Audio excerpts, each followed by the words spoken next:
En remettant en question beaucoup de choses, beaucoup de valeurs. Et je pense que Niki restait attaché à des valeurs chrétiennes. C'était un maître de vie, c'était pas un maître de peinture, de dessin, etc. C'était un maître de vie. Je pense que c'était un mystique, avant tout, qui essayait de représenter Dieu dans ses toiles.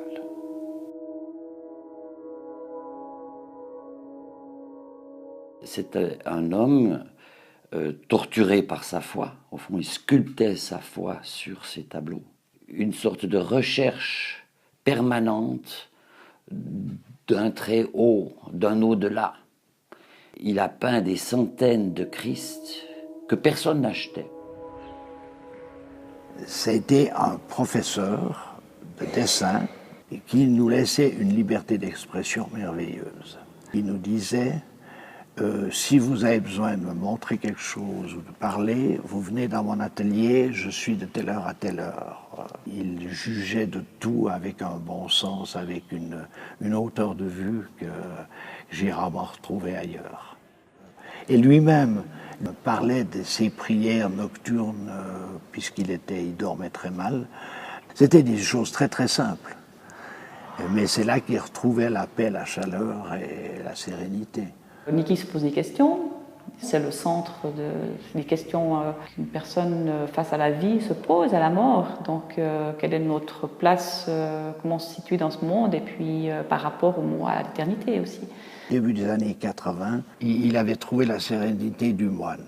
Il était marié, il n'avait pas d'enfant. Voilà. D'ailleurs, c'est très étrange quand on revoit l'œuvre de Niki, c'est qu'il n'y a qu'une seule nativité. Il y a beaucoup de vierges à l'enfant, mais de nativité, il n'y en a qu'une seule à ma connaissance. Il voulait vivre comme un petit artisan. Il était dans le dépouillement de lui-même. Dans les années 80, 85 et suivantes, il s'était un peu dématérialisé lui-même, même physiquement. Il avait acquis une certaine transparence. Il m'a dit « Dépouille-toi. J'en suis encore loin, alors Seigneur, laisse-moi encore sur la terre pour me perfectionner et contenter ta gloire. » Il ne faisait partie d'aucun cénacle, d'aucune paroisse, entre guillemets. Il était d'une liberté entière.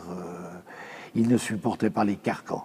D'ailleurs, il a fait partie d'aucune école artistique. Il est inclassable. C'est pas un paysagiste fribourgeois. C'est pas un peintre verrier, bien que certaines œuvres soient traitées à la manière du vitrail. Qu'est-ce qui m'a marqué chez lui comme artiste? C'est la spiritualité aussi qui se dégage des différents thèmes qu'il a abordés, que ce soit dans le paysage, dans les vues des villes ou dans les natures mortes.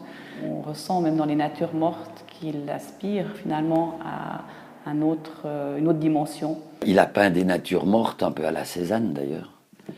Il a peint des nus, il a peint des scènes allégoriques, il a peint sur la guerre. Mais il revenait toujours à cette foi qu'il essayait de transfigurer sur la toile. Quand on allait chez lui, à son atelier, souvent il nous parlait de Dieu. C'était un peintre surtout nocturne quand même. Il allait souvent en fin de journée dans son atelier et il peignait une grande partie de la nuit. C'est quelqu'un qui priait, c'est quelqu'un qui réfléchissait, qui prenait des notes. Il travaillait, retravaillait ses toiles de façon incessante. Et très souvent, il nous parlait de ces Christ. Comment atteindre le mystère de la divinité par l'image sans le perdre en même temps? C'est une gageure impossible. C'est pour cela que j'ai recommencé si souvent ce travail de Sisyphe dans l'espoir d'arriver un jour à une expression plus belle et parlante. Niki était un être essentiellement bon.